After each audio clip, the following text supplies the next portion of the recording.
అందరికీ నమస్కారం అండి. మనీ తెలుగు కథలకు స్వాగతం. ఈరోజు మన ఛానల్లో చెప్పుకోబోయే కథ ఇద్దరు స్నేహితులు అనే కథ చెప్పుకుందాం. కథలోకి వెళ్లే ముందు చిన్న రిక్వెస్ట్ అండి. మీరు మొదటిసారి మన ఛానల్ని చూసినట్లయితే తప్పకుండా లైక్ చేయండి, సబ్స్క్రైబ్ చేయండి. మీరు చేసే చిన్న లైక్, సబ్స్క్రైబ్ అనేది మాకు చాలా ఉపయోగపడుతుంది. తప్పకుండా చేస్తారని ఆశిస్తున్నాను. ఇప్పుడు కథలోకి వెళ్దాం. ఇద్దరు స్నేహితులు. మిథిలాపురంలో ఉత్తమ్, జీవన్ అను ఇద్దరు స్నేహితులు ఉండేవాళ్ళు. అయితే ఉత్తమ్ ధనవంతుడి కుమారుడు, జీవన్ పేద కుటుంబానికి చెందినవాడు. అయినప్పటికీ వీరి మధ్య ఆ హెచ్చు తగ్గు అనే భేదాలు లేవు. వీరి స్నేహం వాటిని దగ్గరకు రానివ్వలేదు. ఒకానొక నాడు జీవన్ తల్లి అయిన నారమ్మ ఉన్నట్టుండి కళ్ళు తిరిగి పడిపోయింది. జీవన్ వైద్యుని వద్దకు వెళ్ళి అతనిని వెంట పిలుచుకు వచ్చాడు. వైద్యుడు ఆమెను పరీక్షించాడు. ఆమెకి గేజిద వ్యాధి వచ్చిందని తెలుసుకున్నాడు ఆ వైద్యుడు. అయితే ఆ వైద్యుడు అక్కడే ఉన్న జీవన్ని పిలిచి, బాబు, మీ అమ్మకు గేజిద వ్యాధి సోకింది. ఇది మెల్లగా మనిషి ప్రాణాన్ని హరిస్తుంది. ఈ వ్యాధి గడువు కేవలం 5 రోజులు మాత్రమే. దీనికి ప్రస్తుతం నా వద్దనున్న మూలికలు మొత్తం అయిపోయినవి. పక్క రాజ్యంలోని వైద్యుల వద్ద కూడా ఈ మూలికల కొరత ఏర్పడింది. ఈ విషయం రాజుగారికి కూడా కబురు వచ్చింది. ఆ విషయాన్ని ఊరంతా తెలిపే రాజుగారు చాటింపు కూడా వేయించారు. ఎలాగోలా నువ్వు ఆ మూలిక తీసుకువచ్చిన ఎడల మీ అమ్మగారు బ్రతుకుతారు అని చెప్పాడు. ఆ మూలికలు ఇప్పుడు ఎక్కడ లభిస్తాయి అని జీవన్ ఆ వైద్యుణ్ణి ప్రశ్నించాడు. ఆ మూలికలు ఇక్కడికి దూరాన ఉన్న బసవయ్య అడవులలో లభిస్తాయి. కానీ అక్కడ దోపిడీ దొంగలు ఎక్కువ. వాళ్ళు ధనం కోసం మనుషుల ప్రాణాలను సైతం తీయడానికి వెనుకాడరు.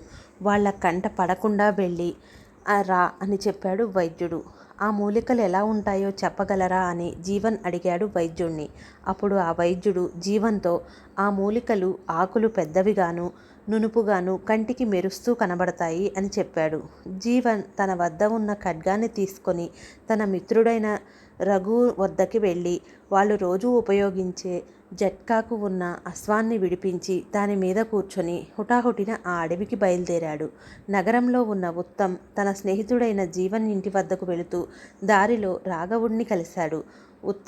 అక్కడ ఉన్న రాఘవుడు ఉత్తమ్తో, ఏరా ఉత్తమ్, నువ్వు జీవన్తో కలిసి వెళ్ళలేదా అని ప్రశ్నించాడు. నువ్వు చెప్పేది ఒక్క ముక్క కూడా అర్థం కాలేదు నాకు అని బదులిచ్చాడు ఉత్తమ్. అదేరా, జీవన్ అమ్మకు బాగోలేదు. మూలికల కోసం ఆ బసవయ్య అడవుల్లోకి వెళ్ళాడు. అక్కడ బందిపోటు దొంగల నివాసాలు ఉన్నాయని మా అమ్మ ఎప్పుడూ చెబుతూ ఉంటుంది. పాపం వాడు అక్కడ ఎన్ని కష్టాలు పడతాడో ఏమో అని అన్నాడు రాఘవుడు. స్నేహితుడికి సహాయం చేయడానికి ఉత్తమ్ అక్కడే ఉన్న ఇంకో అశ్వాన్ని అధిరోహించి తన ఇంటికి వెళ్ళి తన ఖడ్గాన్ని, ధనస్సు, బాణాలు తీసుకొని తన గ్రద్దను వెంటబెట్టుకుని శరవేగంగా ఆ అడవి వైపు పరుగులు పెట్టించాడు.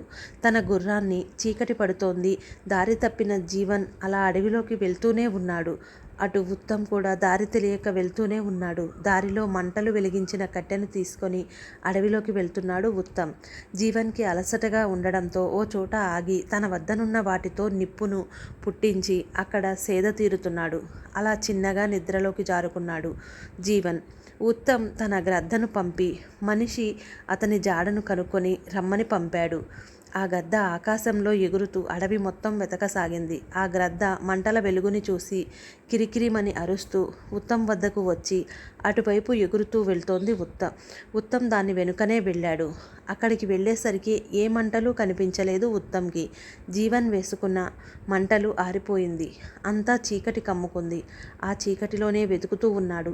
ఇంతలో దూరం నుండి సర్పం శబ్దాలు బుస్ బుస్మని వినిపించసాగాయి ఉత్తమ్కి. ఉత్తమ్ గద్దకి ఆ శబ్దాలు వినపడగానే అటుగా వెళ్ళింది. ఆ సర్పాన్ని దాని పదునైన కాళ్లతో పట్టుకొని నోటితో పొడవసాగింది. ఇంతలో కొందరు దొంగలు జీవన్పై విరుచుకుపడ్డారు. జీవన్ వాళ్లతో పోరాడుతూ ఉన్నాడు. ఉత్తమ్ ఆ కత్తుల శబ్దం వస్తున్న వైపు పరిగెడుతూ వెళ్ళి అక్కడున్న కొందరిని తన బాణాలతో దూరం నుండి చంపేశాడు. ఉత్తమ్ అక్కడున్న అశ్వాన్ని చూసి గుర్తుపట్టి అక్కడే తన మిత్రుడు ఉన్నాడని గ్రహించి ఆ దొంగలతో పోరాడి అతన్ని కాపాడాడు. ఆ తర్వాత ఒకరినొకరు చూసుకున్నారు. అప్పుడు ఉత్తమ్ అతనితో, ఇలా మిత్రమా, నాకు ఒక్క మాటైనా చెప్పకుండా అడవికి ఒంటరిగా వచ్చావా? ఒక మాట చెబితే నేను కూడా నీతో పాటే వచ్చేవాణ్ణి కదా అని అన్నాడు ఉత్తమ్. నన్ను క్షమించు మిత్రమా, నేను చేసింది పొరపాటే. అమ్మకు ఆపద అని తెలిసిన క్షణం నుండి నా మెదడులో ఏ ధ్యాస రాలేదు. ఏదైతేనేం ఇద్దరం కలుసుకున్నాం కదా అని అన్నాడు జీవన్.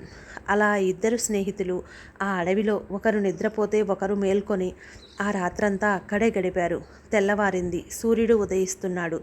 ఆ పక్కనే ఉన్న నదిలో దిగి స్నానం చేసి సూర్య నమస్కారాలు చేసి తమ గుర్రాలపై ఎక్కి ముందుకు వెళ్ళసాగారు.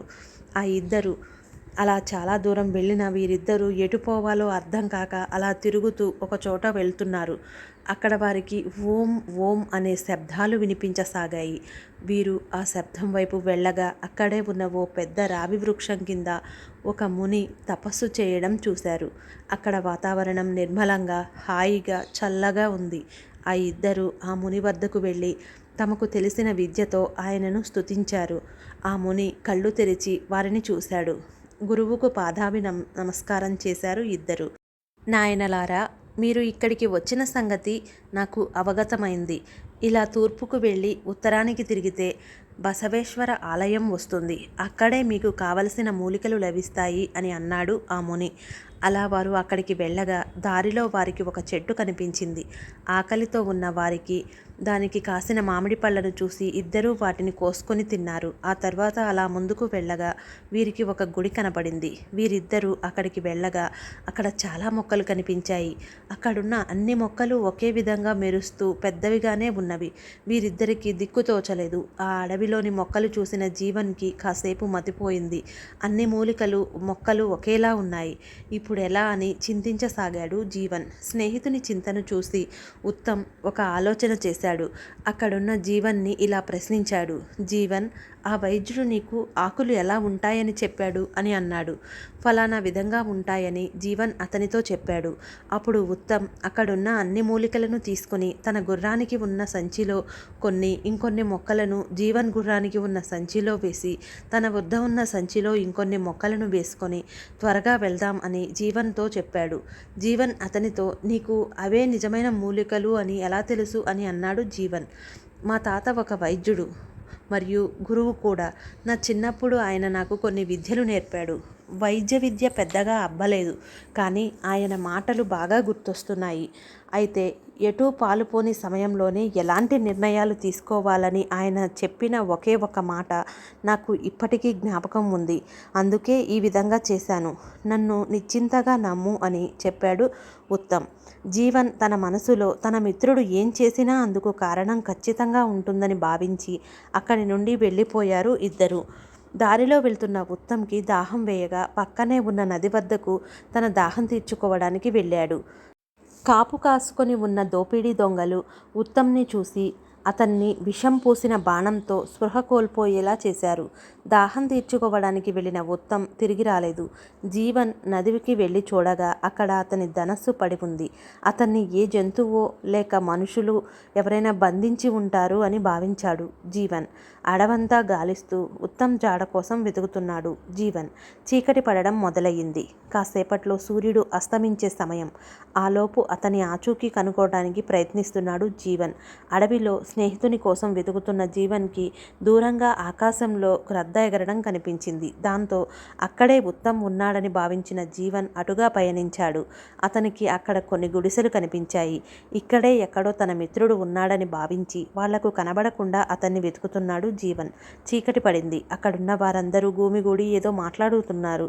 వారంతా తిరిగి ఎవరి గుడిసెల్లోకి వారు రాకముందే అతన్ని కనుగొనాలని భావించిన జీవన్ అన్ని గుడిసెలు వెతకసాగాడు. ఎక్కడా కనిపించలేదు.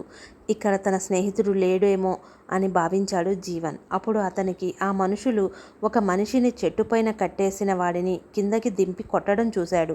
అది ఎవరై ఉంటారని సందేహంగా చూస్తున్నాడు జీవన్. అటువైపు ఆ మనిషి ఎవరైనా నన్ను కాపాడండి కాపాడండి అంటూ నన్ను రక్షించే నా మిత్రుడు తప్పకుండా వస్తాడు అని అంటున్నాడు వారితో. దాంతో జీవన్ ఆ గొంతును బట్టి అతను తన స్నేహితుడని గ్రహించాడు. నువ్వు ఎంత గింజుకున్నా నీ మిత్రుడు ఇక్కడికి రాలేడు అని అక్కడున్న ఒకడు ఉత్తమ్తో అంటున్నాడు. ఆ తర్వాత వాళ్ళు అతన్ని ఒక గుడిసెలో తాళ్లతో కట్టేసి పెట్టి అక్కడ కాపలాగా ఒక వ్యక్తి కూర్చున్నాడు. అందులోనికి జీవన్ ఎలా ప్రవేశించాలి అని ఆలోచిస్తూ ఉన్నాడు. ఉత్తమ్ని తప్పించడానికి ఒక పథకం వేశాడు జీవన్. దాని ప్రకారం వారు అంతా నిద్రించే వరకు ఎదురుచూస్తూ ఉన్నాడు జీవన్. వారంతా కళ్ళు తాగుతూ చిందులు వేస్తూ ఉన్నారు అందరూ. అర్ధరాత్రి అయింది. అప్పుడు వారంతా తాగిన మైకంలో ఎక్కడి వాళ్ళు అక్కడ పడిపోయారు. కొందరు మాత్రం ఇంకా మెలకువతోనే ఉండి కాపలా కాస్తున్నారు. ఒకవైపు రోజులు గడిచిపోతున్నాయి. తన మిత్రుణ్ణి రక్షించడానికి సాహసించి ఒక్కొక్కరిని చంపుతూ ఆ గుడిసెలోకి చేరుకున్నాడు జీవన్. అక్కడున్న వ్యక్తి జీవన్ని చూసి అతన్ని చంపడానికి వచ్చాడు. జీవన్ వెంటనే అతన్ని రెచ్చగొట్టి ఆ గుడిసెలో నుంచి బయటకు వచ్చేలా చేసి అతను బయటికి రాగానే లోపలికి వెళ్ళి తలుపు వేసి గడియ వేశాడు. తన మిత్రునికి ఉన్న తాళ్లను తెంపివేశాడు. బయట ఉన్నవాడు ఆ తలుపులు పగిలిపోయేలా బద్దలు కొడుతున్నాడు. అక్కడి నుండి తప్పించుకోవడానికి ఆ తలుపుని మళ్ళీ తీశారు. ఆ ఇద్దరూ అతను లోపలికి రాగానే మళ్ళీ బయట గడివేసి అక్కడి నుండి వెళ్ళి తమ గుర్రాలపై రాత్రంతా నిప్పెల కట్టెను పట్టుకొని అక్కడి నుండి దూరంగా ప్రయాణించారు. తెల్లవారితే 5వ రోజు. ఇంకా చాలా దూరం ప్రయాణించాల్సి ఉంది. వారిద్దరూ ఎక్కడా ఆగకుండా తమ గుర్రాలను పరుగులు పెట్టిస్తున్నారు ఇద్దరు. అలా ఆ ఇద్దరు సాయంత్రంలోపు నగరానికి చేరుకొని వైద్యుణ్ణి పిలిపించి ఆ మూలికలను అతనికి ఇచ్చారు. వైద్యుడు వారితో కొన్ని మూలికలు తెమ్మంటే ఏకంగా రాజ్యం మొత్తం సరిపడే మొక్కలు తీసుకొచ్చారు కదా మీరు అని అన్నాడు. వైద్యుడు జీవన్ తల్లికి ఆ మూలికా రసం తాగిస్తూ మెల్లిమెల్లిగా రోగాన్ని నయం చేయసాగాడు. ఆమె ఆ మూలికల రసాన్ని సేవిస్తూ ఆ రోగం నుండి పూర్తిగా కోలుకోసాగింది. అలా ఆ ఇద్దరు స్నేహితులు ఎన్నో కష్టాలు పడి ఒకరి సమస్యను ఇంకొకరి సమస్యగా భావించి స్నేహితుని తల్లిని తన తల్లిగా భావించి తన మిత్రునికి సహాయం చేసి కాపాడుకున్నారు ఆ ఇద్దరు. ఈ కథ ఇంతటితో సమాప్తం. ఈ కథ మీకు నచ్చినట్లయితే లైక్ చేయండి, షేర్ చేయండి, సబ్స్క్రైబ్ చేయండి. Thanks for watching. మళ్ళీ మరొక చక్కటి కథతో కలుద్దాం.